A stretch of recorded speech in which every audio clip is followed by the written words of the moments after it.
নমস্কার, আমি সুপর্ণা।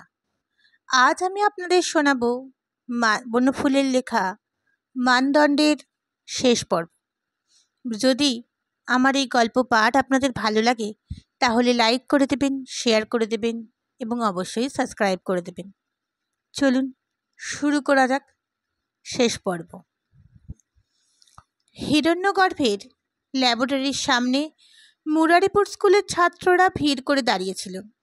সকলেরই কাপড় ভিজে, হাতে পায়ে কাদা, মাথায় জামাতে শ্যাওলা লেগে আছে। হিরণ্যগর্ভ একটি রুদ্ধমান বালকের পায়ে ব্যান্ডেজ বাঁধছে। তার কাপড় চোপড় ভিজে এবং পায়ে কাদা।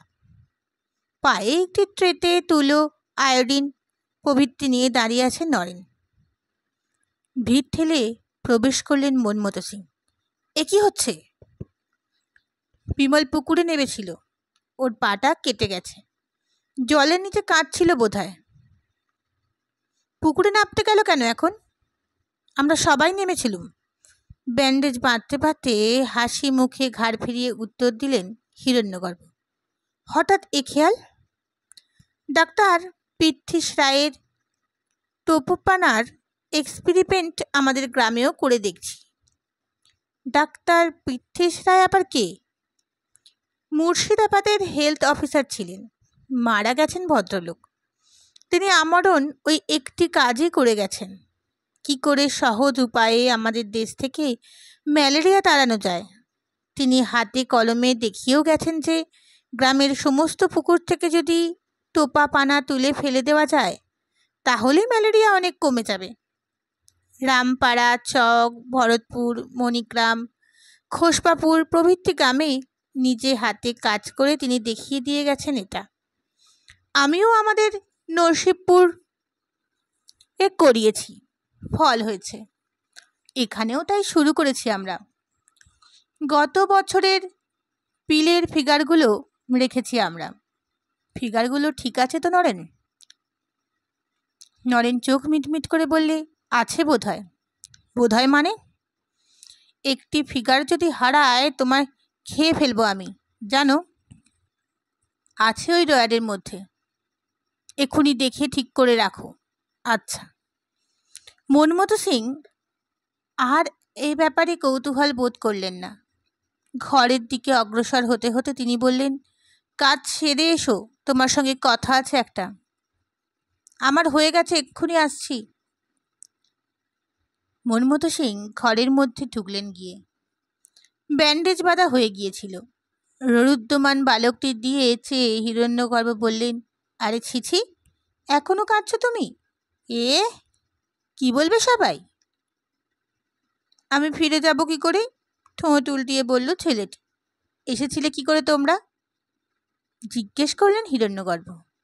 আমরা গরুর গাড়িতে এসেছিলাম, আমি নিজে হাঁকিয়ে এনেছিলাম, একটি ছেলে বললে সগর্বে।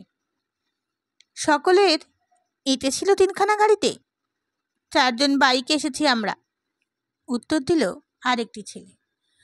ওকে পৌঁছে দিয়ে আসুক, টকবক টকবক টকবক করে চলে যাবে বিমলবাবু। হাসি ফুটে উঠল বিমলের মুখে, কিন্তু পর মুহূর্তে সে বললে, আমি আকাশ বিহারে উঠব কি করে? আজ যে মাস্টারমশাই আমাকে নক্ষত্র দেখাবেন। ও, আজ তোমাদের আকাশ বিহারে যাবার কথা বুঝি? আচ্ছা, আমি কচুয়ানকে বলে দিচ্ছি, সে তোমাকে কোলে করে পৌঁছে দেবে ওপরে।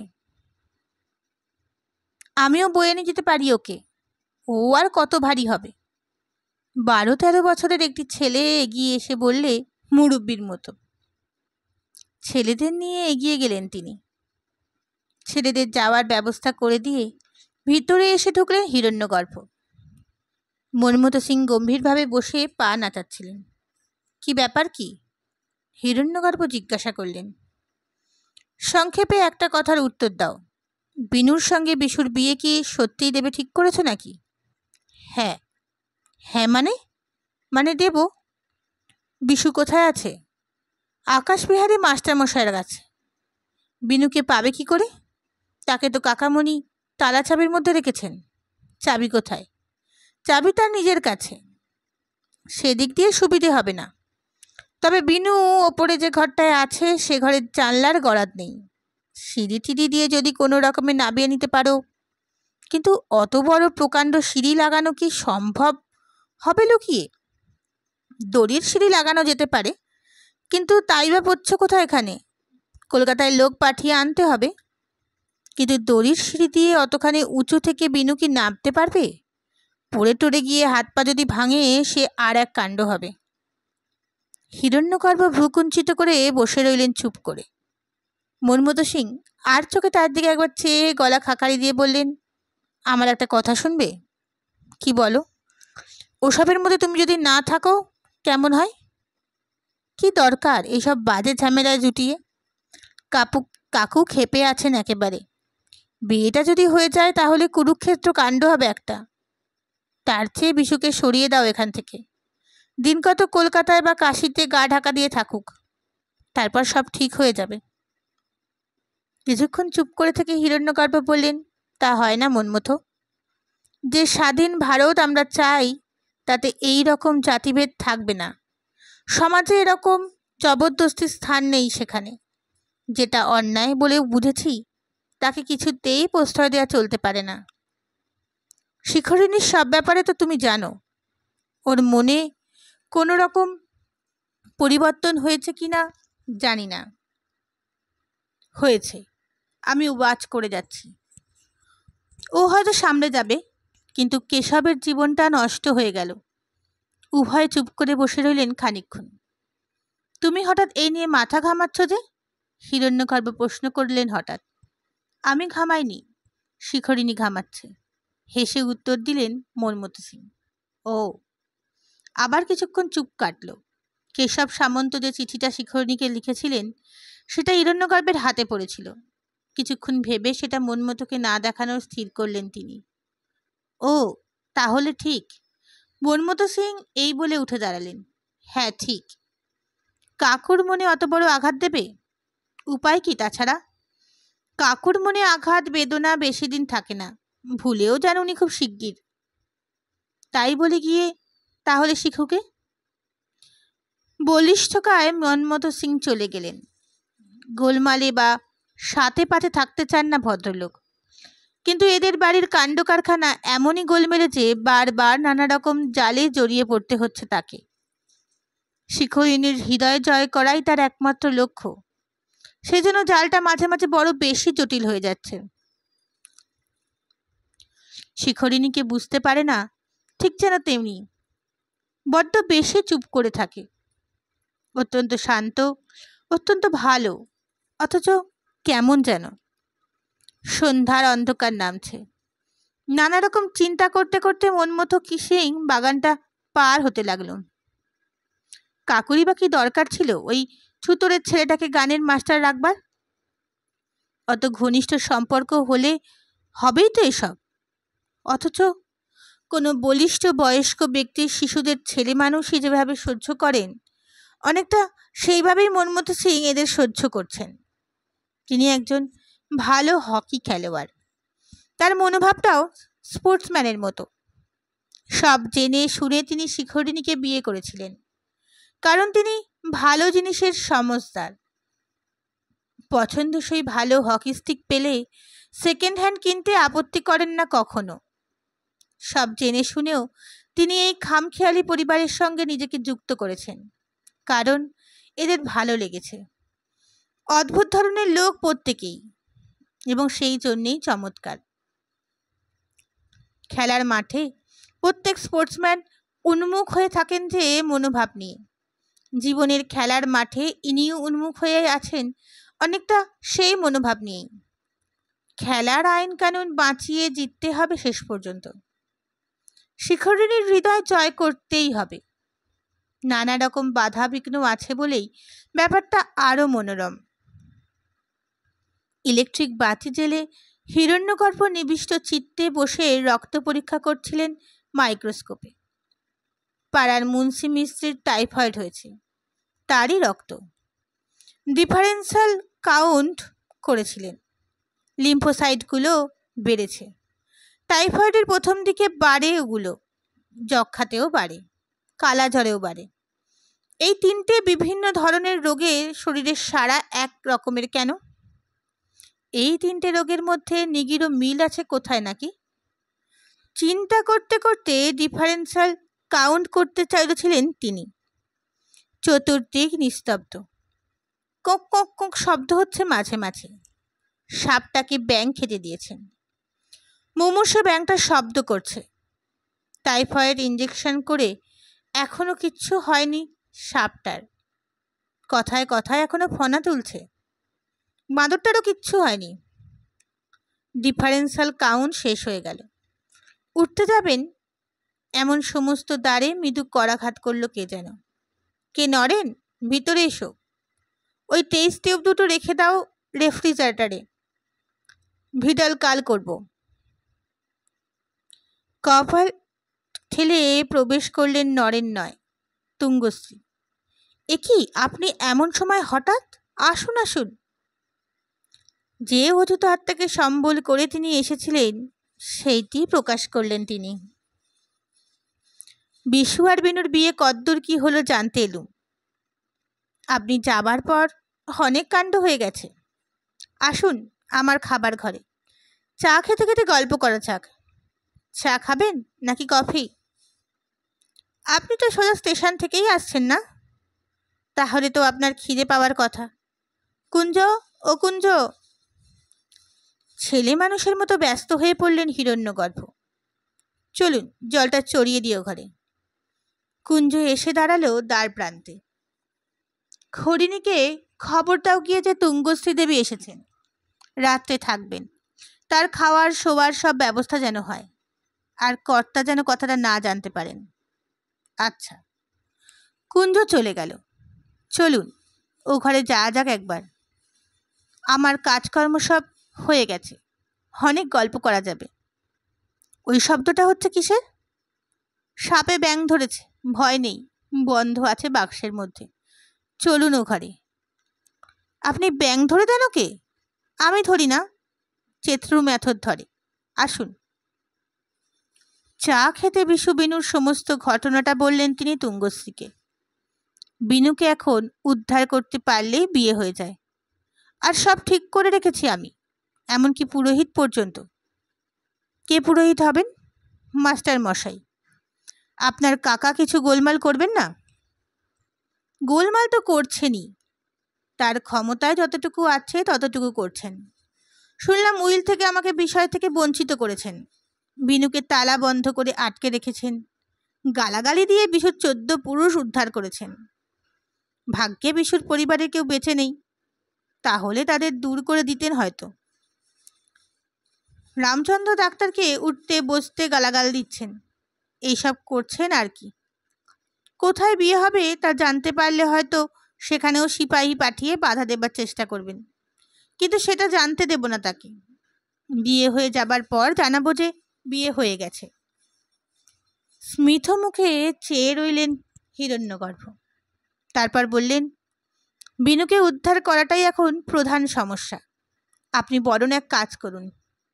কাল কলকাতায় গিয়ে ভালো দেখে দড়ির সিঁড়ি জোগাড় করে পাঠিয়ে দিন একটা। সিঁড়িটা যদি বিনু ঘরে ফেলে দেওয়া যায়, তা দেওয়া সম্ভব, তাহলে তারই সাহায্যেও হয়তো নেমে পড়তে পারবে। বেশ, আমি কালই গিয়ে পাঠিয়ে দেব।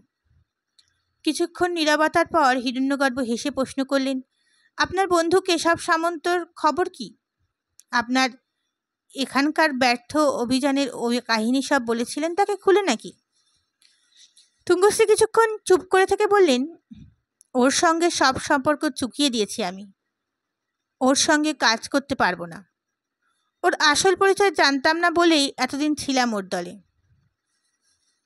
সবিস্ময়ে চেয়ে রইলেন হিরণ্যগর্ভ ক্ষণকাল। তারপর বললেন, তাহলে? কিছু ঠিক করিনি এখনো। দেশের কাজই করতে হবে, কিন্তু কিভাবে করব তা ঠিক করতে পারিনি। আমাদের এখানে আসবেন? কিছুক্ষণ চুপ করে থেকে তুঙ্গশ্রী হেসে বললেন, আমাকে নেবেন কি আপনারা? আমাদের তো কাউকে বাদ দিলে চলবে না। সবাইকে মিলতে হবে, মেলাতে হবে, এই আমাদের স্বপ্ন। দেখুন, এই সব বড় বড় বুলিকে আমি বড় ভয় পাই। ওগুলো মুখোশ। অন্যায়ের বিরুদ্ধে বিদ্রোহ করে টেররিস্ট হয়েছিলাম। জেল থেকে বেরিয়ে দেখছি অন্যায় তেমনই আছে। ক্যাপিটালিস্টদের অত্যাচারে দেশের জনসাধারণ মরে যাচ্ছে, তাই তাদের উচ্ছেদ করবার কাজে লেগেছিলাম আপনার বন্ধুর সাহায্য নিয়ে। এখন দেখছি আপনার বন্ধুর উদ্দেশ্য ক্যাপিটালিস্টদের উচ্ছেদ করা নয়, আপনাদের উচ্ছেদ করা, এবং সেটার প্রেরণা কমিউনিজম নয়, তার ব্যক্তিগত প্রণয় কলহ। তাই ওর মধ্যে থাকতে পারলাম না। কিন্তু মত আমার বদলায়নি। এখনও আমি মনে করি ক্যাপিটালিস্টরা দেশের শত্রু, ওদের উচ্ছেদ করতেই হবে। এই আমার পথ। এই পথেই যদি আমাকে কোনো কাজে দিতে পারেন আমি আসতে পারি। আপনার মতের সঙ্গে আমার মতেরও অমিল নেই। যে ধরনের অসামাজিক স্বার্থলোলুপ নাস্তিক বুদ্ধি চালিত ক্যাপিটালিজম প্রচলিত হয়েছে পৃথিবীতে, এমনকি আপনাদের সোভিয়েত রাশিয়াতেও যে ধরনের স্টেট ক্যাপিটালিজম আছে, আমি তার বিরোধী। আমিও তার উচ্ছেদ কামনা করি। কিন্তু 2-4টে মশা মেরে যেমন দেশ থেকে ম্যালেরিয়া তাড়ানো যায় না, ম্যালেরিয়া তাড়াতে হলে যেমন মশা যাতে না জন্মাতে পারে তার দিকে লক্ষ্য রাখতে হয়, লোকের জীবনী শক্তি বাড়াবার চেষ্টা করতে হয়, তেমনি 2-4টে ক্যাপিটালিস্টকে উচ্ছেদ করেও ক্যাপিটালিজম তাড়ানো যাবে না। ব্যাপকভাবে চেষ্টা করতে হবে যাতে এই ধরনের ক্যাপিটালিস্ট মনোবৃত্তি লোকের না হয়। তাই আমাদের আসল কর্মক্ষেত্র এখন বিদ্যালয়ে। আমাদের ভবিষ্যৎ বংশধররা সেখানে মানুষ হচ্ছে। পাশ্চাত্য শিক্ষার আওতায় মানুষ হয়ে যারা পচে গেছে তাদের নিয়ে বেশি মাতামাতি করে সময় এবং শান্তি নষ্ট করা এখন উচিত নয়। তারা যতদিন আছে তাদের মানিয়ে নিয়ে চলতে হবে। বুঝিয়ে সুঝিয়ে, ফাঁকি দিয়ে, স্তোক দিয়ে তাদের সাহায্যেই আমাদের নিজের কাজ গুছিয়ে নিতে হবে। দেশকে গড়ে তোলাই এখন আমাদের প্রধান কাজ। আর প্রধানতম কাজ হচ্ছে দেশের ছেলে মেয়েদের গড়ে তোলা। তারা যাতে অলস না হয়, পরনির্ভরশীল না হয়, আদর্শবাদী হয়। তারা যাতে রাবণকে রাজা না ভেবে রাক্ষস বলে ভাবতে শেখে। ধৃতরাষ্ট্রের চেয়ে বিদুর যাতে বড় হয়ে তাদের কাছে তন্নাষ্ঠং জন্মং দিয়তে, এটা যাতে সত্যিই প্রাণের কথা হয়, তারই চেষ্টা করতে হবে। এইসব যদি আমরা করতে পারি, দেখবেন এই ধরনের ক্যাপিটালিজম আপনিই উঠে যাবে দেশ থেকে। আসুন, আপনি আমার মুরারিপুর স্কুলের ছেলেদের ভার নিন। সত্যি যদি দেশ থেকে ক্যাপিটালিজম উচ্ছেদ করতে চান, তাহলে তার জন্য আসল সৈন্যবাহিনী তৈরি করুন। 2-4টে মিলে স্ট্রাইক করিয়ে এক অশান্তি ছাড়া আর কি লাভ হবে বলুন? হিরণ্যগর্ভের চোখ দুটো উৎসাহে উত্তেজনায় জল করছিল। তুঙ্গশ্রী জিজ্ঞাসা করলেন, সোভিয়েত রাশিয়ার কর্মপদ্ধতির প্রতি শ্রদ্ধা নেই আপনার? কে বললে নেই? খুব আছে। তারা হাতে কলমে কাজ করে, দেখিয়ে দিয়েছে কি করে বিরুদ্ধ শক্তির প্রচণ্ডতাকে জয় করা যায়। একই মোদেরও আমি শ্রদ্ধা করি।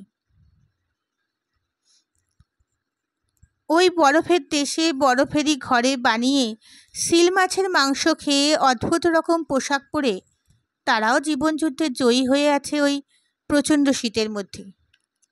কিন্তু আমি এস্কিমোদের নকল করতে যাব না, সোভিয়েতদেরও না।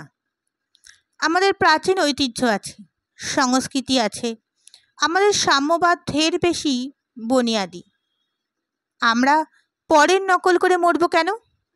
বিদেশের ভালো জিনিস গ্রহণ করেও আমরা নিজেদের ভিত্তির ওপর নির্মাণ করব নিজেদের ভবিষ্যৎ নিজেদের মতো করে। আমাদের পরম সহিষ্ণুতা, আমাদের নিষ্কাম কর্মযোগ, এক কথায় আমাদের ভারতীয় দৃষ্টিভঙ্গি কিছুতেই ত্যাগ করব না আমরা। ধর্মই আমাদের জাতীয় জীবনের ভিত্তি। সেই ধর্ম কোনো বিশেষ ইজম মাত্র নয়, তা উদার মনুষ্যত্ব। এর থেকে আমরা নড়ব না কিছুতেই। কুঞ্জ দ্বার প্রান্তে এসে খবর দিলে দিদিমণি বললেন, সব ঠিক আছে। আচ্ছা, তুমি কোচওয়ানকে বলে রেখো ভোরে গাড়ি যেন ঠিক করে রাখে, ইনি হয়তো সকালের ট্রেনেই ফিরবেন। কুঞ্জ চলে গেল। তালটা কেমন যেন কেটে গেল। আনবেন মুরারিপুরে? এখন বলতে পারছি না ঠিক, একটু হেসে জবাব দিলেন তুঙ্গশ্রী। সত্যই তুঙ্গশ্রী ঠিক বলতে পারছিল না কিছু। তার কেবল মনে হচ্ছিল কথার আতশবাজি দেখিয়ে কেশব সামন্তও তো তাকে মুগ্ধ করেছিল। না, কেবলমাত্র কথাতেই আর তিনি ভুলবেন না। ওহো, ভালো মনে পড়ে গেছে কথাটা। আমি স্পেথোস্কোপের জন্য যে চিঠিটা দিয়েছিলাম আপনার হাতে, সেটা দিয়েছিলেন কি? না, আমি ভুলে গেছি একেবারে। ছেলেরা আমাকে তাগাদা পাঠিয়েছে, দেবেন এবার গিয়ে। জিনিসটা চাই আমার। আচ্ছা, এবার গিয়ে দেব, নিশ্চয়ই দেব। চলুন তাহলে যাওয়া যাক। শিখরিণী হয়তো বসে থাকবে। চলুন। যে ঘরে তুঙ্গশ্রী প্রথম দিন এসেছিলেন সেই ঘরেই আবার এসে ঢুকলেন তারা। শিখরিণী কিন্তু ছিল না। অপেক্ষা করছিল একজন চাকর এবং একজন ঠাকুর। তারা সসম্ভ্রমে উঠে দাঁড়ালো এবং বললেন যে পাশের ঘরে খাবার জায়গা করা হয়েছে। আচ্ছা, খাবার দাও তোমরা। চাকর ঠাকুর চলে গেল। হিরণ্যগর্ভ হেসে বললেন, শিখু বোধহয় লজ্জায় আসেনি। সে বোধহয় টের পেয়ে গেছে যে কেশবের সঙ্গে তার ব্যাপারটা আপনিও জেনে ফেলেছেন। আচ্ছা, কেশবের শরীর খারাপ নাকি? না, রীতিমতো সুস্থ রয়েছেন দেখে এলাম। হিরণ্যগর্ভ হাসলেন একটু। হাসলেন কেন? ও পাগল হয়ে গেছে বোধহয়। শিখুকে একটা চিঠি লিখেছে আজ। ভাগ্যে চিঠিটা আমার হাতে পড়েছিল। চিঠিটা বোধহয় ওখানেই ফেলে এলাম। না, এই যে রয়েছে পকেটেই। মাথা খারাপ না হলে এরকম চিঠি লিখতে পারে কেউ? চিঠিটা দিলেন তুঙ্গশ্রীকে। তুঙ্গশ্রী পড়ে স্তব্ধ হয়ে রইলেন ক্ষণকাল। চাকরটা পাশের ঘরের দরজার থেকে বলল, খাবার দেওয়া হয়েছে, চলুন। একজনের মতো খাবার দেওয়া হয়েছিল। আপনি খাবেন না? আমি তো সপাক খাই, গিয়ে খাবোক্ষণ। আমার সব ঠিক করাই আছে, আপনি বসুন। তুঙ্গশ্রী খেতে শুরু করলেন। হিরণ্যগর্ভ বললেন, এবার আঁচলের গেরো বেঁধে রাখুন, দুটো গেরো, একটা দড়ির মইয়ের জন্য আর একটা স্পেকট্রোস্কোপের জন্য। আর একটার ব্যাপারেও যদি সাহায্য করতে পারেন ভালো হয়। কিন্তু পারবেন কি? কি বলুন? আপনার বান্ধবী হীরাবাইজিকে আনতে পারেন এখন কোনো রকমে? অলকা তো 2-1 দিনের মধ্যে কলকাতা আসবে, আমাদের চিঠি লিখেছে। তাই নাকি? হিরণ্যগর্ভের চোখ দুটি প্রদীপ্ত হয়ে উঠল। কেন, তাকে কি দরকার? এদের বিয়েটা হয়ে গেলে কাকু যে কাণ্ডটা করবেন তা সামলাতে পারেন ওই হীরাবাইজি। কাকু যদি একবার গানে তন্ময় হয়ে যান তাহলে আর কিচ্ছু হবে না। তাকে পাঠিয়ে দিতে পারেন এখানে? চেষ্টা করব। হ্যাঁ, করবেন, নিশ্চয়ই করবেন। আচ্ছা। আহারাদি শেষ করে তুঙ্গশ্রী শুয়ে পড়লেন। হিরণ্যগর্ভ বেরিয়ে দেখতে পেলেন অ্যালসেসিয়ান কুকুরটা দাঁড়িয়ে রয়েছে মাঠে। সহসা তার কৈশোরে ফিরে এলো যেন। ছুটোছুটি করে খেলা করতে লাগলেন তার সঙ্গে। আনন্দের হিল্লোল উতলে উঠল যেন মনে। উৎসাহের আবেগ সঞ্চারিত হতে লাগলো দেহের শিরায় উপশিরায়। সন্ধ্যা থেকেই সপ্তমে চড়ে বসেছিল মেঘসুন্দর। কেউ আসেনি, এমনকি সর্বরঞ্জন দামোদর পর্যন্ত না। মনমথ জমিদারি পরিদর্শন করবার অজুহাতে চলে গেছে দূরের একটা মহলে। 15-20 দিন আগেই ফিরবার আশা নেই। শিখরিণী এত চুপচাপ যে ওর সঙ্গে কথা কওয়া আর দেওয়ালের সঙ্গে কথা কওয়া একই ব্যাপার। মনের নিরুদ্ধ উত্তাপ জমে জমে তিনি নষ্ট সেক্টি ভালভ বয়লারের মতো হয়ে বসেছিলেন। কারোর সঙ্গে কথা পেলে হিরণ, বিশু, বিনু, তুঙ্গশ্রী, কেশব, আজকালকার প্রগতি বলা ওই ছোড়াছুড়িগুলোকে প্রাণ ভরে গাল দিতে পারলে মনের ভার অনেকটা লাঘব হতো হয়তো। কিন্তু কাকে বলবেন? কেউ আসেনি। গণপত সিং কেবল সঙ্গীন উঁচিয়ে দাঁড়িয়ে আছে দিন রাত। দুবেলা দুটি খেতে যায় কেবল। ও ছাড়া আর সবাই পরিত্যাগ করেছে তাকে। শিখরিণীর মারফত বিনুর সঙ্গে আবার ভাব করবার চেষ্টা করেছিলেন। চেষ্টা নিষ্ফল হয়েছে। বিনু বলে পাঠিয়েছে যে সে মরে যাবে তবু বিশুকে ভুলতে পারবে না। ওকে ছাড়া আর কাউকে সে বিয়ে করতে পারবে না। মরুক তবে হারামজাদি।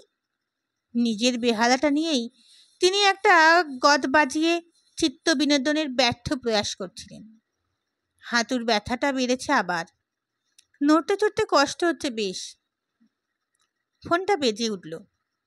ভ্রু কুঞ্চিত করে চাইলেন সেটার দিকে, কেন শত্রু একটা। তারপর বেহালাটা নাবিয়ে তুললেন রিসিভারটা। শেয়ার গছাতে চাইছে একজন। আহ না, আমি আর কিনবো না এখন। কি মুশকিল, তবু ছাড়ে না। না না না, নেব না, আমি নেব না, নেব না, নেব না। দুম করে নাবিয়ে দিলেন রিসিভারটা। যত সব পাপ এসে জোটে। আবার তুলে নিলেন বেহালাটা। অর্ধসমাপ্ত কেদারার গদটাকে আবার সুর ধরলেন গোড়া থেকে। হঠাৎ জমে উঠল। তমিজের অভাবটা অনুভব করলেন। দুগিত বলা থাকলে আরো জমত। চোখ বুঝে বাজিয়ে যেতে লাগলেন তন্ময় হয়ে।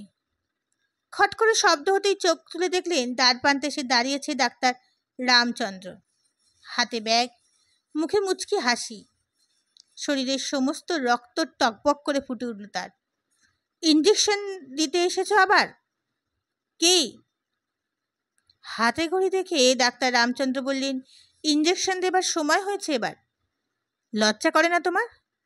ইঞ্জেকশন দিয়ে দিয়ে পিন কুশন করে ফেললে তবু ব্যথা এতটুকু কমাতে পারলে না? সকালেই তো ইঞ্জেকশন দিয়ে গেলে, এখন আবার কি? সিভিল সার্জনকে কনসাল্ট করেছিলাম।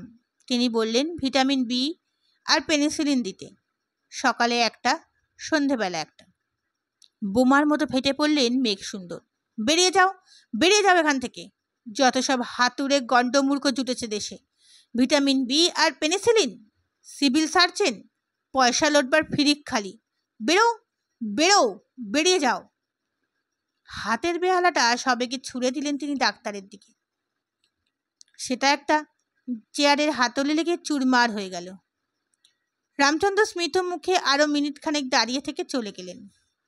বাইরের ঘষে বসে ব্রোমাইড মিক্সচারের একটা প্রেসক্রিপশন লিখে সন্তর্পণে দিয়ে গেলেন সেটা গণপত সিংকে। আর বলে গেলেন, শিখুদিদিকে বলো এটা যেন ভুলিয়ে ভালিয়ে বাবুকে খাইয়ে দেয় আজ রাত্রেই। বাবুর তবিয়ত খুবই খারাপ। ডাক্তার চলে গেলে মেঘসুন্দর পাগলের মতো নিজের চুল ছিঁড়তে লাগলেন। পরিপূর্ণ ঐশ্বর্যের মধ্যে বসে অসহায় আতুরের মতো কাঁদতে লাগলেন একা। গভীর রাত্রি। মেঘসুন্দরের অন্তঃপুরে দালানটা অদ্ভুত রকম দেখাচ্ছে। স্মিত আলোকে দেওয়ালে টাঙানো দেবদেবীর ছবিগুলো আর ছবি নেই, যেন জীবন্ত হয়ে উঠেছে। প্রখর আলোকের রেখা এবং রঙের কারিগরের বন্দী ছিল যারা, তারা যেন মুক্তি পেয়েছে গভীর রাত্রির আলো আধারিতে। বিশেষ করে দালানের এক প্রান্তে বিলম্বিত অম্বিকা সুন্দরীর ছবিখানা কথা কইছে যেন নীরব ভাষায়। তার মুখের মৃদু হাসিটা শানিত তরবারির মতো চকমক করছে। অম্বিকা সুন্দরী মেঘসুন্দরের প্রপিতামহী, স্বেচ্ছায় সহমৃতা হয়েছিলেন। চিত্রটি তার যৌবনকালের। যে চিত্রকর এঁকেছিলেন তিনি এর চোখ মুখের হাসির যে মৃদু আভাটি ফুটিয়ে রেখে গেছেন তা অনবদ্য। ব্যঙ্গ এবং স্নিগ্ধতা, শালীনতা এবং মহিমা মূর্তি হয়ে উঠেছে যেন হাসিটিতে। স্বল্পালোকে আরো স্পষ্ট হয়ে উঠেছেন সেটা। পশ্চিমের খোলার জানলা দিয়ে দেখা যাচ্ছে অন্তর্গামী শুক্লা একাদশীর চন্দ্রকে। কালো মেঘের স্তূপকে রজত ধারায় অভিষিক্ত করে দিগন্ত রেখায় অবতরক করছেন তিনি। মৃদু হাওয়ায় পর্দা নড়ছে একটা, তার সঙ্গে সঙ্গে নড়ছে অদ্ভুত একটা কালো ছায়া। মনে হচ্ছে ছায়াময়ী কোনো রমণী যেন উঁকি দিচ্ছে আর সরে যাচ্ছে। জগদ্ধাত্রী সিংহের চোখ দুটো জ্বলছে। মহাকালীর মুন্ডমালার প্রত্যেকটি মুন্ডটি যেন হাসছে। শ্রীদুর্গার পদতলে বল্লমবিদ্ধ মহিষাসুর চিৎকার করছে নীরব ভাষায়, আমি মরিনি, আমি মরব না। দেওয়াল ঘড়ির পেন্ডুলামটা টক টক টক শব্দে দুলে চলেছে অবিরাম। বিচিত্রপক্ষ একটা প্রজাপতি পক্ষ বিস্তার করে বসে আছে নীরবে ঘড়ির ডায়ালটার উপর। আকাশের চন্দ্র থেকে আরম্ভ করে ওই প্রজাপতিটা পর্যন্ত সবাই নীরব যোগ দিয়েছে যেন কোন গোপন ষড়যন্ত্রে। দালানের এক প্রান্তে বিনুর ঘর। প্রকাণ্ড তালা দুলছে দ্বারে। বিনুর চাপা কান্না ভেসে আসছে মাঝে মাঝে খোলা জানলাটা দিয়ে। খুট করে একটা শব্দ হলো। দালানের অপর প্রান্তে একটা ঘরের কপাট নিঃশব্দে খুলে গেল। নিঃশব্দ চরণে বেরিয়ে এলো শিখরিণী। নিস্তব্ধ হয়ে বিনুর চাপা কান্নাটা সে শুনতে লাগলো উৎকর্ণ হয়ে। তার মনে হলো এ শুধু বিনুর কান্না নয়, অনেকের কান্না মিশে আছে এর সঙ্গে, তার নিজেরও। অনাদিকাল থেকে ভেসে আসছে মর্মধ্বনি এই রোদন। যাকে চাই তাকে পেলাম না, পেলাম না, কিছুতে পেলাম না। যুগ যুগান্তর থেকে বয়ে চলেছে এই কান্নার ফল্গু অন্ধকারের তলায় তলায়। অম্বিকা সুন্দরীর মুখের দিকে দৃষ্টি পড়ল শিখরিণীর। নির্নিমিষে অনেকক্ষণ চেয়ে রইল সে ছবিটার দিকে। তারপর সন্তর্পণে বেরিয়ে গেল দালান থেকে। ব্রোমাইড থেকে আচ্ছন্ন হয়ে পড়েছিলেন মেঘসুন্দর। তবু তার মনে হলো কে যেন তার শিয়রের কাছে কি যেন করছে। কে? আমি শিখু। কি করছিস এত রাতে? তোমার মশারিটা গুজে দিচ্ছি ভালো করে, খুলে গেছে এদিকটা। মেঘসুন্দর আর কিছু না বলে পাশ ফিরে শুলেন। মেঘসুন্দরের মাথার শিয়রের থেকে চাবির গোছাটা বার করে নিয়ে দালানে এসে আবার দাঁড়ালো শিখরিণী।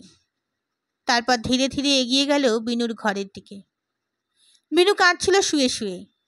শিখরিণীকে দেখে উঠে বসল সে বিছানায়। শিখরিণী তাকে নাইয়ে খাইয়ে যায় রোজ, কিন্তু এই সময় কোনোদিন তো আসে না। তোর শাড়িগুলো কোথা? শিখরিণী জিজ্ঞাসা করলে নিম্ন কণ্ঠে। তারপর নিজেই এগিয়ে গেল আলনাটার দিকে। 4-5খানা শাড়ি ছিল আলনায়। নিজেই সেগুলোকে পেরে গাঁট বেঁধে লম্বা দড়ির মতো করলে একটা। তারপর ঝুলিয়ে দিলে সেটাকে জানলা বেয়ে বাইরের দিকে। আয় আমার সঙ্গে। কোথায়? আয় না। তুঙ্গশ্রীর ঘুম হয়নি ভালো। এপাশ ওপাশ করছিলেন তিনি বিছানায় শুয়ে। বাইকের এক পেচক দম্পতি কর্কশ প্রেমালাপ তার তন্দ্রাকে বিস্মিত করেছে বারংবার। হঠাৎ একযোগে সমস্ত পাখিগুলো ডেকে উঠল একবার চতুর্দিকে। সমস্ত নিস্তব্ধ হয়ে গেল। আবার আবার অ্যালসেশিয়ান কুকুরটা ডেকে উঠল। তারপর আবার চুপচাপ হয়ে গেল সব। কেশব সামন্তের শেষ কীর্তির প্রত্যক্ষ প্রমাণটা যে মূর্তি ধরে ঘুরে বেড়াতে লাগলো তার মুদিত নয়নের সামনে। তুমি হয়তো আমাকে ভুলেছ, আমি কিন্তু তোমাকে ভুলিনি। এসো। পর মুহূর্তে ফুটে উঠল চপলার সেই নিত্য হিল্লোলিত রূপটা, আর তার সামনে গদগদ কেশব সামন্তের ছবিটা। দাঁতে দাঁত চেপে চুপ করে শুয়ে রইলেন তিনি। স্বপ্ন দেখলেন যে মাস্টারদা সূর্য সেন এসেছেন। তাকে যেন বলছেন, ভয় কি? সত্যকে আশ্রয় করে থাকো, অন্যায়ের বিরুদ্ধে মাথা তুলে দাঁড়াও। মৃত্যু ভয় যখন তুচ্ছ করে তো পেরেছ, তখন আবার কিসের ভয় তোমার? ভিতরে আসতে পারে কি? মৃদুকণ্ঠে কে যেন প্রশ্ন করল। দাঁড়িয়ে আছে কে যেন। বেশ সুইচটা জ্বালাতেই দেখতে পেলেন শিখরিণী আর বিনুকে। বিছানা থেকে বেরিয়ে এলেন তাড়াতাড়ি। শিখরিণী এগিয়ে এসে শান্ত কণ্ঠে বললেন, বিনুকে আপনার কাছে রেখে গেলাম, দাদার কাছে পৌঁছে দিন একে। আমিও পৌঁছে দিতুম, কিন্তু ফর্সা হয়ে গেছে। আমাকে যদি কেউ দেখে ফেলে এর সঙ্গে, আমি একটু মুশকিলে পড়ে যাব। আমি চললুম। পর মুহূর্তে সে চলে গেল, নিঃশব্দ চরণে চলে গেল। বিনুকে নিয়ে ফিটনে করে যখন হিরণ্যগর্ভ আর তুঙ্গশ্রী আকাশবিহারে পৌঁছলেন, তখন ভোর হচ্ছে। পূর্বাকাশে অরুণ রাগান রঞ্জিত। ছাদে গিয়ে তারা দেখলেন মাস্টারমশাই ছেলেদের নিয়ে প্রভাত বন্দনা করছেন সূর্যাচলের পূর্বাচলের দিকে চেয়ে। সারি সারি হাত জোর করে বসে ছেলেরা। বিশুও বসে আছে এক পাশে। মাস্টারমশাইয়ের উদ্যত কণ্ঠস্বরের সঙ্গে গলা মিলিয়ে সবাই গান ধরেছে। অন্ধকার হর, অন্ধকার হর, জয় জয় জয় হে সূর্য শঙ্কর, দূর কর ভয় হে মৃত্যুঞ্জয় হে, উদ্ভাসিত কর বিবর্ণ অম্বর, হে সূর্য শঙ্কর অন্ধকার হর, কণ্টক কুণ্ঠিত জীবনের পন্থা বিঘ্নিত বিহীন কর সংকট হন্তা, বল বল বল হে আলোক জল হে, চির অপরাজিত যৌবন নির্জর, হে সূর্য শঙ্কর অন্ধকার হর, অন্ধর চিত্ত জুড়ি কবদ্ধ শঙ্কা, নির্মূল কর দাও জয়ডঙ্কা, নির্মল কর হে বিশ্বান্নর হে, সুন্দর পবিত্র মঙ্গল কর কর, হে সূর্য শঙ্কর অন্ধকার হর। সেই দিনই ফিরে গেল তুঙ্গশ্রী। তাকে ট্রেনে তুলে দিতে গিয়েছিল হিরণ্যগর্ভ। ট্রেনটা যখন ছেড়ে গেল তখন তিনি আবার একবার মনে করিয়া দিলেন হীরাবাই থেকে গিয়ে পাঠিয়ে দেবেন, আর আসবার সময় স্পেকট্রোস্কোপটা নিয়ে আসবেন, আর আপনি চেষ্টা করবেন বিয়ের দিন আসতে। চলন্ত ট্রেনের জানলা থেকে মুখ বাড়িয়ে তুঙ্গশ্রী বললেন, আচ্ছা। নির্দিষ্ট দিনে গোধূলি লগ্নে বিয়ে হয়ে গেল বিনুর সঙ্গে বিশুর। আকাশ বিহারের ছাতে নহবত বসেছিল। ইমল কল্যাণের সুর উতলা করে তুলেছিল সন্ধ্যার আকাশকে। তেতলার ঘরে বসে কথা কইছিল তুঙ্গশ্রী আর হিরণ্যগর্ভ। আপনার বান্ধবী হীরাবাইজি কলকাতায় কেন এসেছিলেন? এমনিই এসেছিলেন বোধহয়। তার নিজের বাড়ি আছে একটা, সেখানে এসে মাঝে মাঝে থাকে। আপনি কি বলে ওকে নিয়ে এলেন? সব খুলে বললাম। শুনে রাজি হয়ে গেল। কিছুক্ষণ নীরবতার পর তুঙ্গশ্রী বললেন, আপনার মুরারিপুর স্কুলে যে ছাত্রটি হরপার্বতীর মূর্তি আজ উপহার দিয়ে গেল, সেটা কি ওর নিজের হাতের গড়া? হ্যাঁ, নিশ্চয়ই। একটু থেমে হিরণ্যগর্ভ সহজশ্বাসে আবার বলে উঠলেন, বুনিয়াদী শিক্ষার বৈশিষ্ট্যই তো ওই। প্রত্যেক মানুষের সঙ্গে স্রষ্টার প্রচ্ছন্ন হয়ে আছেন তাকেই প্রকট করে তোলা। সৃষ্টির আনন্দে মশগুল হয়ে যেতে না পারলে জীবনই বৃথা। একটা বৃহৎ কিছুতেই মেতে না থাকতে পারলে মনুষ্য জীবনের স্বাদই পাওয়া যায় না। আমি তো দেশপ্রেম নিয়ে মেতেছিলুম, কিন্তু জীবন আমার বিস্বাদ হয়ে গেল কেন তা বলতে পারেন? বিস্বাদ হয়ে গেল? হতেই পারে না। তাহলে আপনি মারতে পারেননি ভালো করে, কিংবা মেতেছিলেন একটা ছোট্ট জিনিস নিয়ে, একটা দল নিয়ে, একটা মানুষ নিয়ে, বা একটা মতবাদ নিয়ে। তাই সেটা ফুরিয়ে গেল চট করে। সবাই কি ফুরিয়ে যায় না শেষ পর্যন্ত? ওই যে এক্সপেরিমেন্ট নিয়ে আপনি মেতে আছেন, তাও কি ফুরিয়ে যাবে না একদিন? ওটাও কি একটা থিওরি নিয়ে পরীক্ষা নয়? কিন্তু থিওরিটাই তো সব নয়। থিওরিটা সত্যের নাগাল পাওয়ার একটা কাল্পনিক পথ মাত্র। আমার আসল উদ্দেশ্য সত্যকে পাওয়া।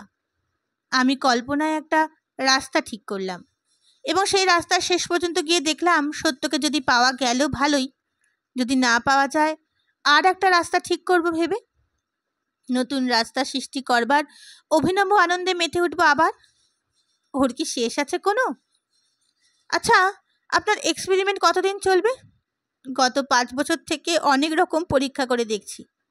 তার পুঙ্খানুপুঙ্খ সব বিবরণ লেখা আছে আমার কাছে। সেগুলো মিলিয়ে হিসেব করে দেখতে হবে। বাঁদরটার উপর যে এক্সপেরিমেন্টটা করছি সেটা দেখি কীরকম দাঁড়ায়। এখনো পর্যন্ত কিছু হয়নি ওর। আচ্ছা, ওইসব এক্সপেরিমেন্ট করতে আপনার খুব ভালো লাগে? ভালো না লাগলে করতে পারি কখনো? আমার ল্যাবরেটরি আলমারিতে আমার এক্সপেরিমেন্টের যেসব রেকর্ড আছে, তাতে আছে আমার জীবনের শ্রেষ্ঠ মুহূর্তগুলির পরিচয়। ওতে যে কি আনন্দ পাই তা আপনাকে বোঝাতে পারবো না ঠিক। একটু থেমে তারপর বললেন, আপনি কি আজই ফিরে যাবেন? হ্যাঁ, বিয়ে তো হয়ে গেল, থেকে কি করব? কলকাতায় কোথায় আছেন এখন? কেশবের বাড়ি থেকে চলে এসেছেন বললেন। আমি এখন অলকার বাসায় আছি। ও, ওই ট্রেনেই যদি যেতে চান তাহলে উঠতেই হয় এখনই। চলুন। ফিটনে চড়ে আসছিলেন দুজনে। রাস্তায় দেখা হলো নরেনের সঙ্গে। সে ঊর্ধ্বশ্বাসে বাইকে চড়ে আসছিল। সে যা খবর দিলে তা যেমন অপ্রত্যাশিত তেমনই ভয়ানক। একদল লোক মোটরে চড়ে এসে হঠাৎ নাকি হিরণ্যগর্ভের ল্যাবরেটরি আক্রমণ করেছিল একটু আগে। কুড়ুল দিয়ে চেলিয়ে কাপাট ভেঙে ল্যাবরেটরির জিনিসপত্র ভেঙে পুড়িয়ে তছনছ করে দিয়ে চলে গেছে। সে দলের মধ্যে নরেন নাকি কেশব সামন্তকেও দেখেছে। তুঙ্গশ্রীর চোখের সামনে ফুটে উঠল চপলার বাড়িতে সেই দৃশ্যটা। তার মনে পড়ল কেশব সামন্তের সেই কথাগুলো, গুন্ডা চাই আমার, বন্দুক, ছোড়া, কুড়ুল, কাটারি নিয়ে নিজেই যাব আমি এবার। কিন্তু তিনি কিছুই বললেন না, নির্বাক হয়ে রইলেন। তার চোখ দুটো চলতে লাগলো কেবল। উপর্যুপরি কয়েকটা দ্রুত আঘাতে এমন মোহমান হয়ে পড়েছিলেন মেঘসুন্দর যে বিশু বিনুর বিয়ের খবরটা যখন তিনি পেলেন তখন তার রাগ করবার শক্তি নেই। খবরটা পেলেন তিনি একটা চিঠির মারফত। আগে তিনি চিঠিটা লিখে ডাকে দিয়ে দিয়েছিলেন হিরণ্যগর্ভ, যাতে তিনি ঠিক বিয়ের পরদিন চিঠিটা পান। খুব সংক্ষিপ্ত চিঠি। শ্রী চরণেশু, বিশু আর বিনোর বিয়ে দিয়ে দিলাম। যা অনিবার্য তাকে নিবারণ করতে পারেননি বলে মনে রাখবেন না। ওরা দুজনেই আপনাকে ভক্তি করে, ওদের আশীর্বাদ করুন। ওরা আকাশ বিহারে আছে। আমি একান্ত মনে আশা করে রাখলাম যে আপনি আমাদের বিরাট বংশমর্যাদার মান রাখবেন। ইতি প্রণত হিরণ। এই চিঠি পেয়ে মেঘসুন্দর হয়তো বোমার মতো ফেটে পড়তেন, কিন্তু তার আর শক্তি ছিল না। সকালে উঠে শিকরিণীর মুখে যখন তিনি শুনলেন যে বিনু জানলার সঙ্গে শাড়ি বেঁধে তারই সাহায্যে নেমে পালিয়েছে, তখনই হতভম্ব হয়ে গেলেন তিনি। বিনুর ওপর তার যে জোর ছিল বলে তিনি বিশ্বাস করতেন, যে জোরের অহংকারে তিনি তাকে আর অন্যায় আচরণের জন্য শাস্তি দিতে উদ্যত হয়েছিলেন, সহসা আবিষ্কার করলেন তার ওপর সে জোর তার নেই। সে তাকে অনায়াসে ছেড়ে চলে গেছে। অহংকারের স্ফীত রবারের বেলুনটা চুপসে গেল যেন সহসা পিনের খোঁচা খেয়ে। সমস্ত দিন তিনি একটা কথাও বলেননি, কিছু খাননি, চুপ করে বসেছিলেন। শিকরিণী নিঃশব্দে এসে নিঃশব্দে ফিরে গেছে কয়েকবার, কথা বলতে সাহস করেনি। তার পরের দিন সকালবেলা অপ্রত্যাশিত হীরাবাইজি এসে পড়াতে আরও বিমর্ষ হয়ে গেলেন তিনি। একটু অপ্রস্তুত হয়ে পড়লেন যেন। মনে হলো আন্তরিক আনন্দ সহকারে তাকে অভ্যর্থনা করার শক্তিই যেন নেই তার। ভিতরটা হঠাৎ ফোপড়া হয়ে গেছে। বাইরের ব্যর্থ আড়ম্বর পড়ে আছে শুধু। এতদিনের সঙ্গী বেহালাটাও ভেঙে চুরমার হয়ে গেল হঠাৎ। হীরাবাইজি তার আগমনের যে কারণটা বলেছে এসে, তাতে আরও লজ্জিত হয়ে পড়েছেন তিনি। হীরাবাইজি বললেন যে কলকাতায় এসে তিনি নতুন যে কয়েকটা বাংলা গান শিখেছেন তাই তাকে শুনিয়ে যাবেন বলে এসেছেন। কারণ তার মতো সমজদার গুণীকে গান শোনাতে পারা একটা সৌভাগ্য মনে করেন তিনি। শুনে লজ্জায় মাথা নত হয়ে গেছে তার। বুকের ভিতরটা হায় হায় করে উঠেছে। তিনি সারা জীবনে ওই গান নিয়েই আছেন, কিন্তু কিছুই পাননি। সারা জীবন হাতড়ে বেরিয়েছেন শুধু। পিপাসিত লোক জলের সন্ধানে ছুটে বেড়ায় যেমন, তেমনি ছুটে বেরিয়েছেন তিনি আকুল হয়ে। ছুটতে ছুটতে হোঁচট খেয়েছেন বারংবার, মুখ থুবড়ে পড়ে গেছেন, কিন্তু জল পাননি। ছোটাই সার হয়েছে শুধু। বাইরের লোক তাকে ঘিরে যতই বাহবা করুক, তিনি নিজে জানেন কত বড় সঙ্গীত বিশারদ তিনি। বাইরের লোকের বাহবাকে তিনি গ্রাহ্য করেন না, কারণ তিনি জানেন ওই অপদার্থ পারিষদগুলো বাহবা দেবার প্রেরণা তার সঙ্গীতবিদ্যা নয়, তার ব্যাংক ব্যালেন্স। কিন্তু হীরাবাইজির মুখে কথা শুনে তিনি সত্যিই লজ্জিত হয়েছেন। হীরাবাইজি তার পারিষদ নন, সত্যিই গানের ওপর অসাধারণ দখল আছে তার। তিনি কথা বললেন কেন? তবে কি তাকেও ঠকিয়েছে তিনি তার ঐশ্বর্যের চাকচিক্যে? তার মুখোশটা কি এমন বেমালুম মিশে গেছে তার মুখের সঙ্গে যে তার স্বরূপ চিনতে হীরাবাইজিরও ক্ষমতায় কুলোচ্ছে না? সত্যি কেমন যেন লজ্জিত হয়ে পড়লেন তিনি। হীরাবাইজি কিন্তু জমিয়ে তুলল ক্রমশ। তরি, ভৈরবী, আশাবরী, গৌরসাং, পিলু, পুরবী, মুলতান, ইমন, কল্যাণ গেয়ে গেলেন পরপর সকাল থেকে সন্ধ্যা পর্যন্ত।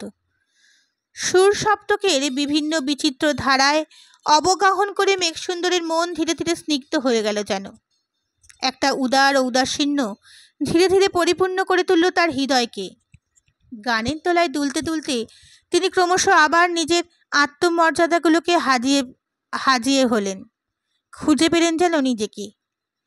ইমন কল্যাণের গুরুগম্ভীর আলাপ চলছিল, এমন সময় খবর এলো হিরণ্যগর্ভের ল্যাবরেটরিতে ডাকাত পড়েছে। হিরণ্যগর্ভ বাড়িতে নেই। অত্যন্ত চঞ্চল হয়ে উঠলেন মেঘসুন্দর। তার নিজের গোটা 10 বন্দুক ছিল। অবিলম্বে 10 সিপাহী নিয়ে গণপত সিং ডাকাতদের ওপর গুলিবর্ষণ শুরু করে দিলে। তিনি নিজেও খোঁড়াতে খোঁড়াতে উঠলেন ছাতে নিজের রাইফেলটা নিয়ে এবং গুলি চালাতে লাগলেন। এককালে খুব ভালো শিকারী ছিলেন তিনি। ডাকাতের দল পালালো। মেঘসুন্দরের সিপাহীরা গিয়ে না পড়লে সমস্ত ল্যাবরেটরি ধ্বংস হয়ে দিত তারা। সিপাহীরা গিয়ে পড়াতে তবু কিছুটা বেঁচেছে। এরপর আর গান জমল না। হিরণ্যগর্ভের খোঁজে লোক পাঠিয়ে থানাতে লোক পাঠালেন তিনি। তারপর অস্থির হয়ে ঘুরে বেড়াতে লাগলেন ঘরের চারিদিকে। শিখরিণী নীরবে দাঁড়িয়ে সব শুনলেন, তারপর নীরবে বেরিয়ে চলে গেল। তাতে আরও অস্থির হয়ে গেল মেঘসুন্দর। কিছু বলছে না কেন? ওরকমভাবে খানিকক্ষণ চেয়ে থেকে চলে যাবার মানে কি? মন মতো কোথায় গিয়ে বসে রইল এই সময়। একটু পরে কম্প্রেস নিয়ে এলো শিখরিনী। বোঝা গেল খুব বেশি আতর ঢেলেছে। নিমেষের মধ্যে সমস্ত ঘরটা গোলাপি আতরের গন্ধে পরিপূর্ণ হয়ে উঠল। কাকু, তুমি বসো, শেকটা দিয়ে দিই। মেঘসুন্দর কৃতার্থ হয়ে গেলেন যেন। এইরকমই কিছু একটার জন্য যেন মনে তৃষিত হয়েছিলেন। বাধ্য বালকের মতো বসলেন। কি কাণ্ড! খুব দুর্বৎসর এবার। লোকে খেতে পাচ্ছে না, ডাকাতি তো হবেই। শিখরিনী কোনো উত্তর না দিয়ে শেক দিয়ে যেতে লাগলো নীরবে। কোনো কথা বলছিস না যে তুই? আরও কিছুক্ষণ নীরবে থেকে মৃদু হেসে শিখরিনী বলল, কি বলবো আমি? মেঘসুন্দরের মনে হলো তাই তো। এই বিষয়ে শিখরিনী আর কি বক্তব্য থাকতে পারে? হিরণের কোনো পাত্তা পাওয়া যায়নি? কি জানি, সে ওই ছুতো এ ছোড়াটাকে নিয়ে মাথা ঘামিয়ে মরছে। এদিকে তার নিজের বিষয় সম্পত্তি যে উড়ে পুড়ে শেষ হয়ে গেল, সেদিকে খেয়াল নেই। এই কথারও কোনো জবাব দিল না শিখরিনী। নীরবে শেক দেওয়া শেষ করে উঠে দাঁড়ালো। রাতে কি খাবে তুমি কাকু? কিছু খাবো না। ডিমের পুর দিয়ে কচুরি কয়েকটা? না না, আমার জন্য কিছু করতে হবে না। অধীরভাবে চেঁচিয়ে উঠলেন মেঘসুন্দর। আপনার জন্য করতে যাচ্ছি না, আমি করছি। আপনি যদি খান আনি তাহলে।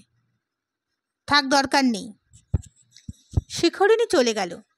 তাকাইয়ায় হেলান দিয়ে চুপ করে বসে রইলেন মেঘসুন্দর। এলোমেলো চিন্তার বিক্ষুব্ধ স্রোত ছেড়ে দিলেন মনটাকে। অতীতের কথা মনে পড়ল। মনে পড়ল দাদাকে, পণ্ডিত বিশুদ্ধ সুন্দরকে। নামে মর্যাদায় তিনি রেখেছিলেন।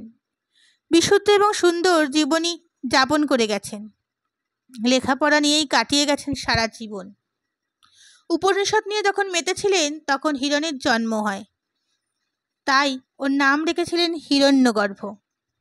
বলেছিলেন ও কেবল আমাদের নয়, ও সকলের। ওর জন্ম আজ হয়নি, ও চিরন্তন পঞ্চভূতে মিশে আছে। ও অনাদিকাল থেকে ও হিরণ্যগর্ভ। হঠাৎ মেঘসুন্দরের মনে হলো পিতার ভবিষ্যৎবাণী সফল করেছে হিরণ।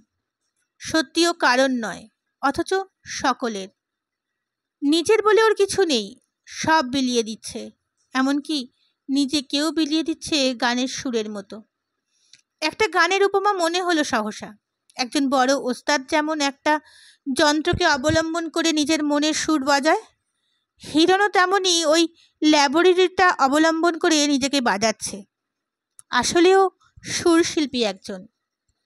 কথাটা মনে হওয়া মাত্রই প্রসন্ন হলো তার। হবে না? তাদের বংশের সবাই যে সুরের সমাজদার ছিলেন। তাদের পূর্বপুরুষ বসন্ত সুন্দরের নাম আজও অভিজাত ওস্তাদরা মনে করে রেখেছে। অনেকে বলে বসন্ত সুরের তিনিই নাকি স্রষ্টা। এই কথাটা অবশ্য বিশ্বাস করে না মেঘসুন্দর, কারণ প্রাচীন শাস্ত্রেও এই সুরের নাম রয়েছে। টাকার লোভে খোসামত করে কেউ রটিয়েছে বোধহয় কথাটা। হঠাৎ মেঘসুন্দরের মনে হলো আশ্চর্য জিনিস এই টাকা। ও না হলেও চলে না, অথচ থাকলেও নানা ঝঞ্ঝাট। নানা ফন্দি করে কেড়ে নেবার চেষ্টা করছে সবাই। খোসামত করে, শেয়ার বিক্রি করে, স্ট্রাইক করে, শেষ পর্যন্ত ডাকাতি করে।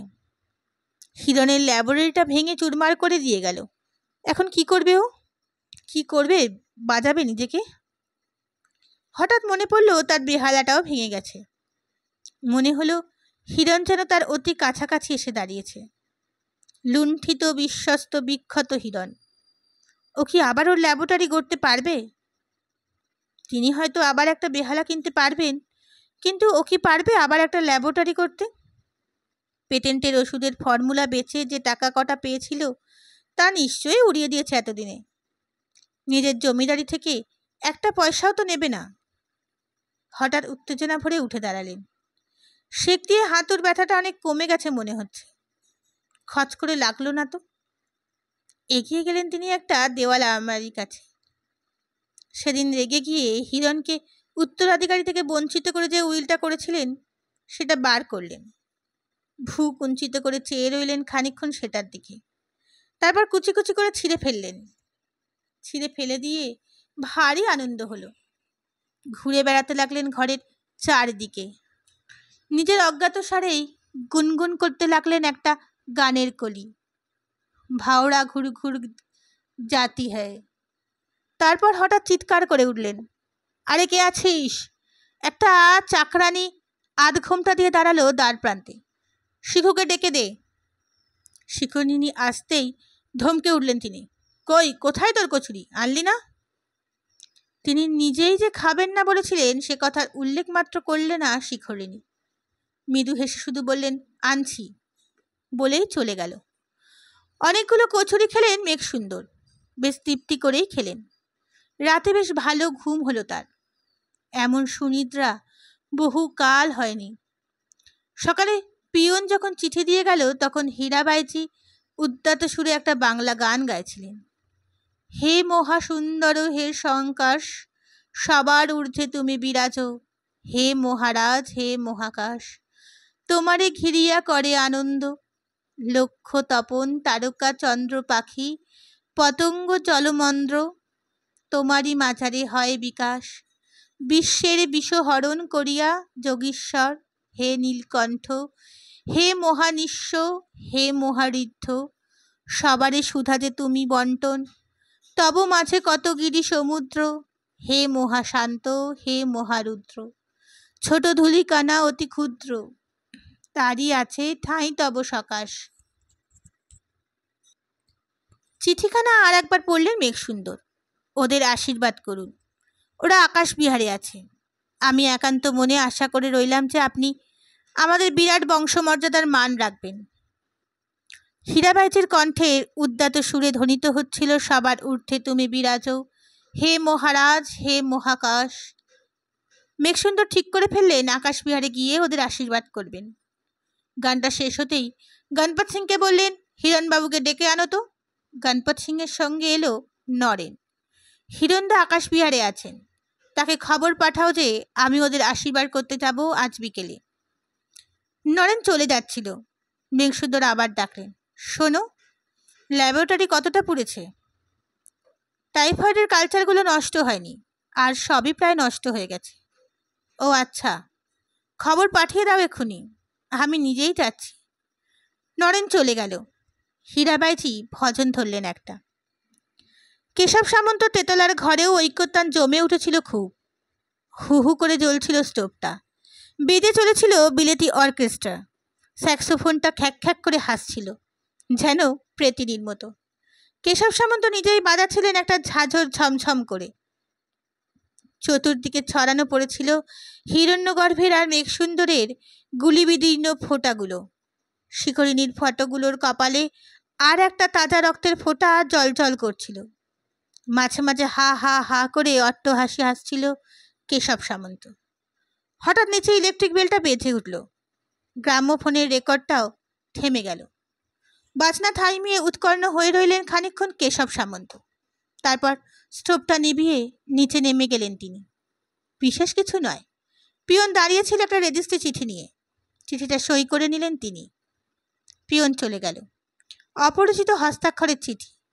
খুলেই বুকটা কেঁপে উঠল। শিখরিনীর চিঠি।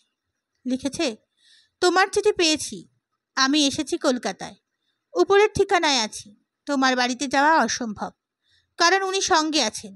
তুমি যদি কোনো রকমে উপরের ঠিকানায় আসতে পারো, দেখা হবে। ইতি। নাম নেই। হাতের লেখাটাও শিখরিনীর নয়। ভ্রু কুঞ্চিত করে গোপ পাকাতে লাগলেন কেশব সামন্ত। মেঘসুন্দর উঠেছিলেন আকাশবিহারের নবদম্পতিকে আশীর্বাদ করার জন্যে। পিছনে আসছিল পুরোহিত এবং অনুচরের দল আশীর্বাদের উপকরণ ও উপহারের সম্ভার বহন করে। হিরণ্যগর্ভও সঙ্গে ছিলেন। সকলের পিছনে আসছিল শিখরিনীর শাঁখ বাজাতে বাজাতে। তেতলা পর্যন্ত উঠে হাঁপ ধরতে থাকলো মেঘসুন্দরী। সেখানেই থেমে গেলে পারতেন, কিন্তু থামলেন না। তার কেমন যেন রোগ চড়ে গেল। 7 তলার ওপরে উঠবেন, ওদের বাসর ঘরে গিয়ে আশীর্বাদ করবেন। নিজের কষ্টের কথা কাউকে কিছু বললেন না। সিঁড়ির পর সিঁড়ি ভাঙতে লাগলেন। 7 তলার সিঁড়িতে যখন উঠছেন তখন বুকের ভেতরটা হাতুড়ি পিটছে তার। হঠাৎ কি যেন হয়ে গেল। তারপর চোখের সামনে অন্ধকার। মুখ থুবড়ে পড়ে গেলেন তিনি। নতুন যুগের বাসর ঘরের দ্বারে মৃত্যু হলো প্রাচীন আভিজাত্যের। আর একটা মৃত্যুও প্রায় সঙ্গে সঙ্গে ঘটল কলকাতায় হীরাবাইজির বাড়িতে। তুঙ্গশ্রীর গুলিতে মারা গেল কেশব সামন্ত। হিরণ্যগর্ভ নিজের ল্যাবরেটরিতে বসেছিলেন কম্বলের উপর, বই পড়ছিলেন একটা। পরিধানে সাদা থান, সাদা উত্তরীয়, মাথার চুল উস্কো খুস্কো, 6 দিন না কামানোর ফলে খোঁচা খোঁচা গোপ দাঁড়িয়ে উঠেছে। কাকার মৃত্যুতে অসৌচ পালন করছেন। তুঙ্গশ্রী এসে প্রবেশ করলেন। আসুন। সুমিষ্ট হাসি হেসে অভ্যর্থনা করলেন হিরণ্যগর্ভ। যেন কিছুই হয়নি। তার হাসি দেখে বিস্মিত হলেন তুঙ্গশ্রী। কাকু মারা গেছেন, সব শুনলাম আমি এখনই নয়নের কাছে। কেশববাবুও মারা গেছেন, শোনেননি বোধহয়? তাই নাকি? না, শুনিনি তো। কি করে মারা গেল? আহা, তুঙ্গশ্রীর গুলিতে। পরস্পরের দিকে চেয়ে রইলেন খানিকক্ষণ। অন্যায় করেছেন, হিরণ্যগর্ভ বললেন শেষে। ন্যায় অন্যায় জানি না, আমি আমার বিবেকের আদেশ পালন করেছি শুধু। আবার খানিকক্ষণ নীরবে বসে রইলেন দুজনে। আপনার ল্যাবরেটরি তো ভেঙে গেল, এবার কি করবেন? আবার করব। যন্ত্রপাতি সব বাজারে পাওয়া যাবে, কিন্তু সবচেয়ে ক্ষতি হয়ে গেছে আমার এতদিনের রেকর্ডগুলো পুড়ে গিয়ে। বাঁদরটার ভাগ্যও বাড়িতে ছিল, বাড়ির তো এখনো কিছু হয়নি। ওর যদি কিছু না হয় তাহলে আমার শেষ এক্সপেরিমেন্টটা আমি করবো অসৌচটা শেষ হয়ে গেলে। টাইফয়েড কালচার খাবেন? হ্যাঁ, কিন্তু কলকাতার একজন ডাক্তারকে জিজ্ঞাসা করেছিলাম, তিনি বললেন টাইফয়েড কালচার খেলে নিশ্চয়ই টাইফয়েড হবে। হলেই বা, যদি মরে যাই তাতে ক্ষতি কি? অন্তত শান্তভাবে কথাগুলো বললেন হিরণ্যগর্ভ। তারপর একটু হেসে বললেন, একটা কথা শুধু মনে হচ্ছে মাঝে মাঝে, আমি যদি মারা যাই আমার মুরারিপুর স্কুলটা হয়তো উঠে যাবে। আপনি ভার নিন না আমার স্কুলটার। মাস্টারমশাই তো আছেন, আপনিও যদি থাকেন। আমার মতো খুনে মেয়েকে বিশ্বাস হয় আপনার? কিছুক্ষণ নির্নিমেষ তার মুখের দিকে চেয়ে থেকে হিরণ্যগর্ভ বললেন, হয়। জানলার দিকে চেয়ে চুপ করে রইলেন তুঙ্গশ্রী অনেকক্ষণ। তারপর বললেন, আপনিই একবার সবচেয়ে বড় আকর্ষণ। আপনি যদি না থাকেন তাহলে আমি আমি কে? দেশের কাজই যদি সবচেয়ে বড় আকর্ষণ না হয় আপনার, তাহলে আপনাকে আসতে হবে না। আবার নিঃশব্দে বসে রইলেন দুজনে। তারপর হিরণ্যগর্ভ বললেন, আমি আকাশ বিহারে যাচ্ছি এখনই। এই কদিন সেখানেই থাকব। আপনি শিখুর কাছে থাকুন। আপনি যে স্পেকট্রোস্কোপটা দিয়ে গিয়েছিলেন সেইটা নিয়ে ছেলেদের দেখার আজ সূর্যালোকে কেমন চমৎকারের 7টা রং আছে, তারা আসবে আজ সেখানে। সেই জন্যই এই ফিজিক্সের বইটা পড়ছিলাম বসে। আপনি বরং বাড়িতে যান। কুঞ্জ। তুঙ্গশ্রী একটু আহত হলেন মনে মনে। তার সম্বন্ধে কিছুমাত্র মোহ নেই ভদ্রলোকের, একেবারে নির্বিকার। সমস্ত মনটা মুচড়ে উঠল যেন, কিন্তু মুখের একটা পেশিও বিচলিত হলো না। অন্তরের অন্তঃস্থলে যে বঞ্চিতা অভাগিনী নিঃশব্দে উপুর হয়ে পড়েছিল, তার দিকে চেয়ে স্তব্ধ হয়ে বসে রইলেন তিনি। কুঞ্জ আসতেই উঠে দাঁড়ালেন। আচ্ছা, তাহলে উঠি এখন। 2-1 দিনের মধ্যে চলে যাব আমি বোধহয়। ও আচ্ছা, নমস্কার। নমস্কার। আকাশ বিহারের ছাতে একা একা ঘুরে বেড়াচ্ছিলেন হিরণ্যগর্ভ একটা বাইনোকুলার নিয়ে। বিরাট আকাশের পটভূমিকায় বিশাল বলয়ের দিকে চেয়ে সমস্ত ক্ষতি, সমস্ত শোক, সমস্ত গ্লানি ঘুচে গিয়েছিল তার মনে হচ্ছিল ভারতবর্ষের শাশ্বত রূপ যেন মূর্ত হয়ে উঠেছে চারিদিকে। কোথাও কোনো নীচতা নেই, দীনতা নেই, সংকীর্ণতা নেই। সবুজ মাঠের ওপর নেমে এসেছে শুভ্র সূর্যলোক নির্মল নীল আকাশ থেকে। যে সূর্যলোক অন্ধকারে হরণ করে, যে সূর্যলোক সপ্তবর্ণের সমন্বয়, এবং সেই জন্যেই যা সর্বপাপাগ্ন। বাইনোকুলার দিয়ে দেখতে লাগলেন ঘুরিয়ে চারিদিকে। হঠাৎ দেখতে পেলেন তুঙ্গশ্রী আসছে। সিঁড়ি দিয়ে উঠছেন দ্রুত বেগে। হিরণ্যগর্ভ নামতে লাগলেন। মধ্যপথে দেখা হলো। তুঙ্গশ্রীর বুকের ভেতরটা কাঁপছিল, মুখটা বিবর্ণ হয়ে গিয়েছিল। কি খবর, আসুন। হেসে অভ্যর্থনা করলেন হিরণ্যগর্ভ। আপনার বাদরটার অসুখ করেছে, চুপ করে শুয়ে আছে, কিছু খাচ্ছে না। আপনাকে কে বলল? আমি গিয়েছিলাম সেটাকে দেখতে। তাহলে বোধহয় হয়েছে কিছু। তাহলে তো আপনার ওই এক্সপেরিমেন্ট করবার দরকার হবে না। না, ওর যদি টাইফয়েড হয় তাহলে তো আমার এক্সপেরিমেন্ট শেষই হয়ে গেল। তুঙ্গশ্রীর মুখ উদ্ভাসিত হয়ে উঠল। চলুন উপরে যাওয়া যাক। ছেলেরা আসেনি এখনো। না, এইবার আসবে। চলুন উপরেই যাই। আপনার স্পেকট্রোস্কোপের এক্সপেরিমেন্টটা আমিও দেখব। দুজনে উপরে উঠতে লাগলেন। আপনারা অন্য কী গল্প শুনতে চান আমাকে একটু কমেন্ট করে জানাবেন, তাহলে সেটাই হবে আমার পরবর্তী গল্প। ভালো থাকবেন।